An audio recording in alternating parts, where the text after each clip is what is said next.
The Houthi militia says the U.S.-British aircraft have targeted the Dune area in Hodeidah west of the country.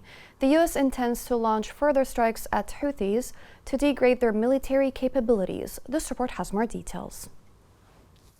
Four anti-ship missiles that were set to launch against ships in the Red Sea and a land attack cruise missile were targeted by the U.S. On Sunday, the U.S. launched further attacks in Yemen against the Houthis, who are supported by Iran. As a form of self-defense against the Houthi land assault cruise missile, it explained the strikes. This comes a day after the U.S. military struck the militias in Iraq and Syria in retribution for a deadly attack on U.S. forces in Jordan, and before the U.K. and U.S. launched operations against 36 Houthi targets in Yemen. Additionally, the White House issued a warning that the U.S. plans to continue attacking the Houthis. It also issued a warning stating that the U.S. plans to attack the Houthis in the Middle East once more. They plan on carrying out further attacks and actions to firmly convey that the U.S. would retaliate if its soldiers are assaulted and American citizens are murdered.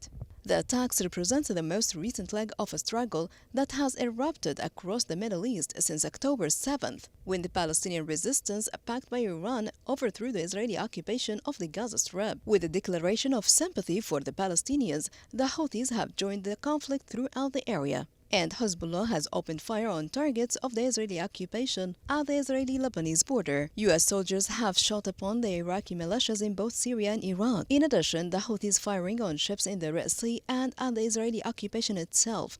Iraqi militias have opened fire on U.S. soldiers in Syria and Iraq. Despite supporting those militias, Iran has refrained from taking a direct part in the fight thus far.